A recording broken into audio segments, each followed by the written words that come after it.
What's up, YouTube? This is Too Raw for TV. So before I get into this video, I want to give a big shout out to Balloon Davis. I'm gonna call you Bell. Bell Davis.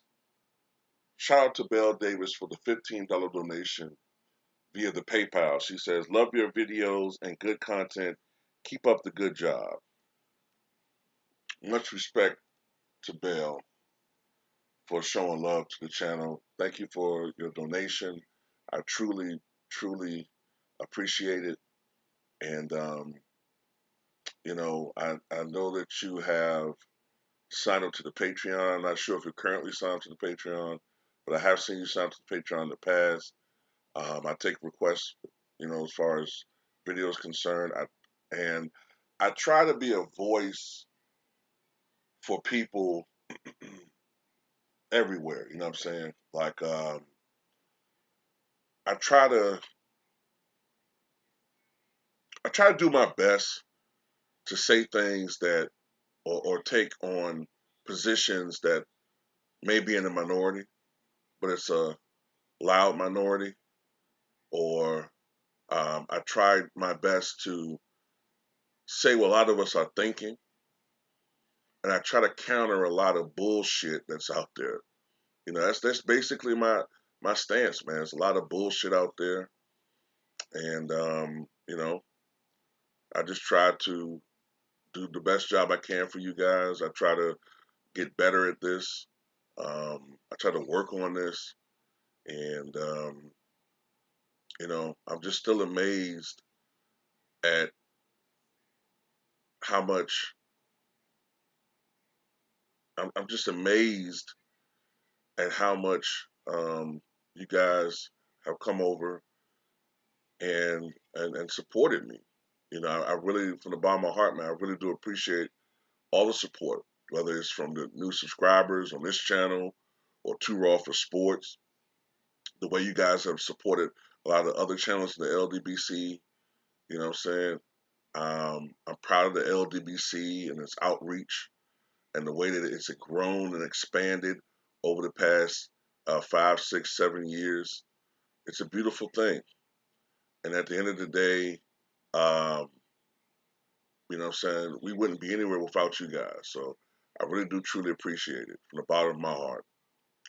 So thank you again, Bell. I'm gonna call you Bell for the donation.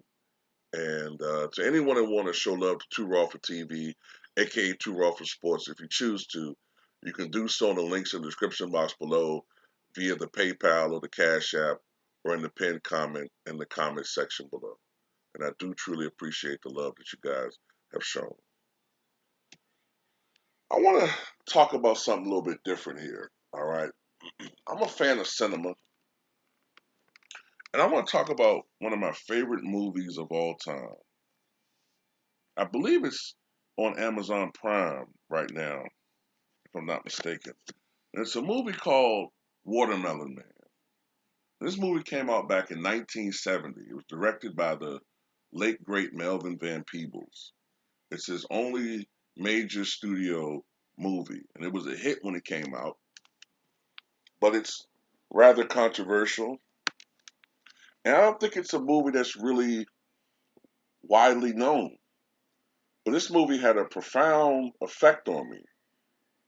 It had a profound effect on me, and how I look at people in this country, and how sometimes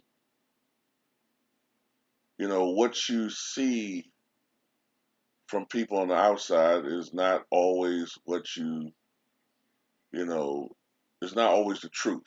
There's different people are a lot more multifaceted than we give them credit for. What I'm basically getting at. So, this movie stars Godfrey Cambridge. He plays Jeff Gerber. His wife is played by actress Estelle Parsons.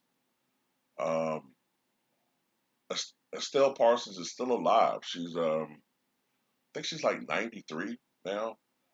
She also played Roseanne and Jackie's mother in Roseanne and the Connors. Um, Like I said, this movie was made over 50 years ago. And this movie was inspired, I believe it was, by a writer who noticed that a lot of liberals, white liberals at the time, and it's still resonant today, even though they have sympathies and ideologies and philosophies which in which they have sympathy and empathy for minorities, many of them still harbor white suprematic philosophies. They still harbor racist tendencies when push comes to shove. And that's one of the aspects of this movie. But Melvin Peebles, when he took over the project, he had a different vision for this movie. He wanted it to be more of a Black Power project. So it kind of, the two visions clash and it's merged in the movie.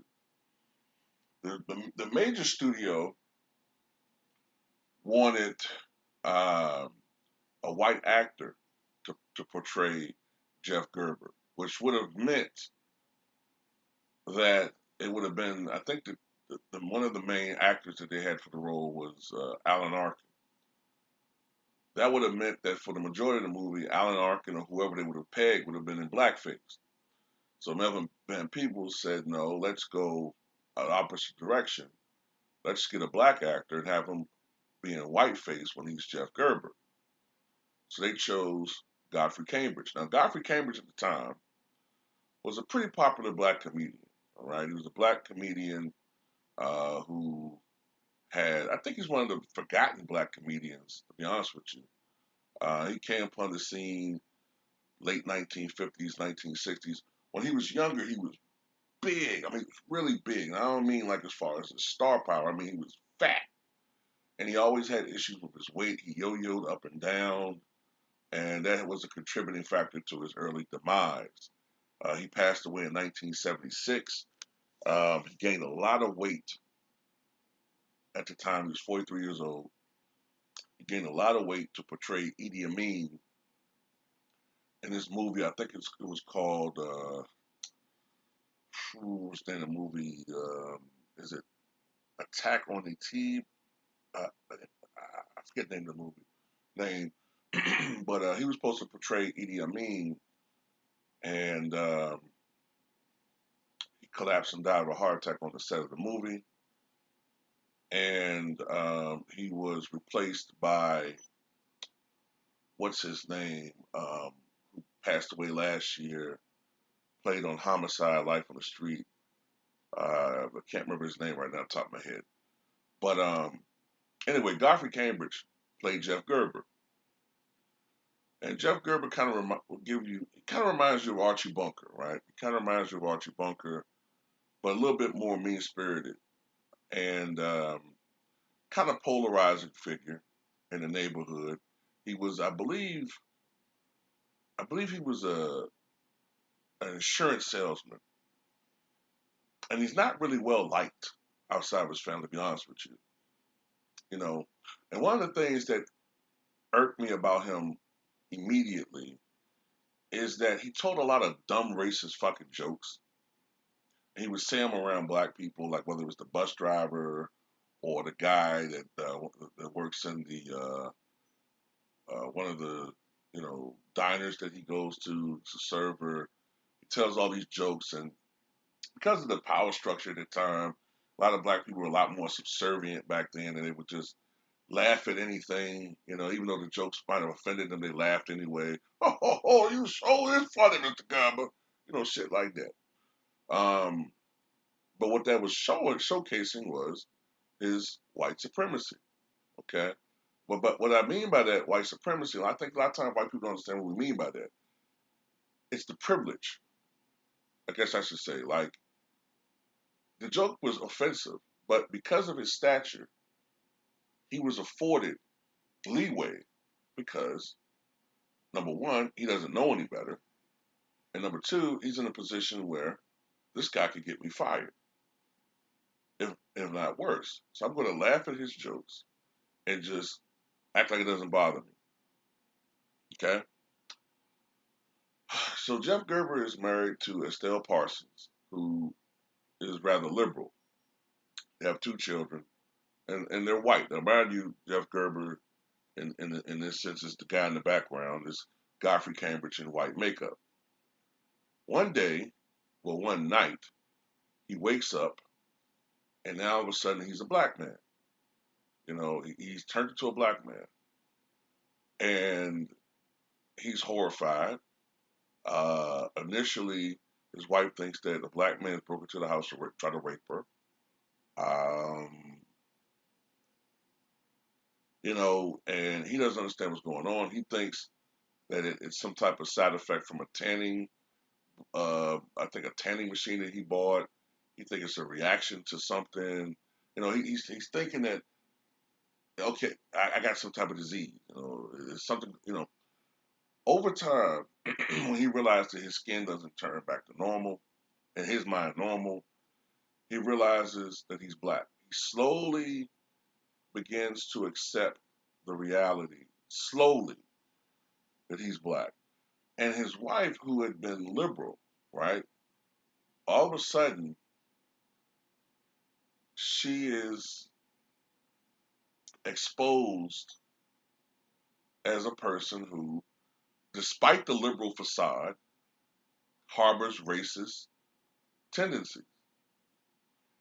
And another thing that happens in the movie is over time, Jeff Gerber now begins to realize what it's like to be black. His neighbors, who were once very friendly toward him, even if they didn't particularly care for him, in certain aspects of his personality, treat him like a criminal. One thing I found hilarious, and it resonates with the whole Ahmaud Arbery thing.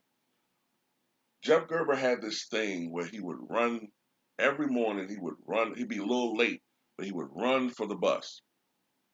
And everybody would be like, "Go, Jeff, go, go." Well, when he turned into a black man, because he was in hiding for a while, right? And his wife just said, "Go out there. You can't stay in the house all day. You got to live your life." So when he turned to a black man and he did it, oh my goodness! Everybody said, "Oh, there's a thief! Stop him! He stole something." And it was pandemonium. Police were called. And that just goes to show you how the perception is different when you're black. You know, and when he was at work, um, I think his sales dried up because he was black. Um, White customers were not resonating with him. So then, eventually, what happened was they fired him. They marginalized him and then fired him. Then he started getting calls as far as anonymous racist calls demanding that he move out of the neighborhood because he's bringing down the property values, and now all of a sudden he knows what it's like to be black. And his wife leaves him, the children. She takes the children with her, excuse me. Um, and you see a change in him. You see a change in him. He no longer identifies as a white man. It's slow, it's subtle, but it happens throughout the movie. And this is what's interesting. I found out there was supposed to have been two endings. There was two endings for the movie, two alternative endings,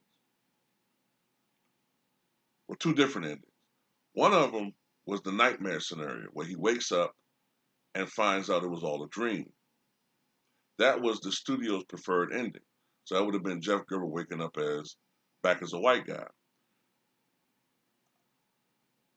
Melvin Van Peebles didn't like that, and I know why he probably didn't like it, because it would have in his mind, number one, made it seem like, well, oh, it's a nightmare being a black guy. Thank goodness I'm back a white person. What's learned? What's the lesson learned? I mean, all of that was for naught. I'm still a white person again. So any lesson that I learned, it was just part of some bad nightmare.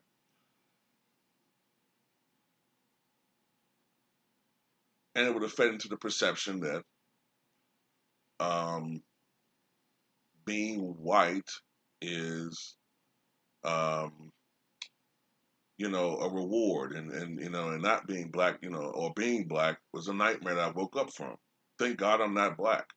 So they left Melvin Van Peebles ending in where accepts being a black man. He accepts being a black man. He learns self-defense, and he begins to truly identify as being a black man in this country, and he does a complete 180 as a person. And I love that movie. I love it. I love it a lot, man. But a bigger thing that I learned from this movie is how it doesn't matter if you're a liberal or a conservative, you could still be a bigot. And that's why when I first saw this movie when I was 18 years old, I've always looked at the Democratic Party with suspicion.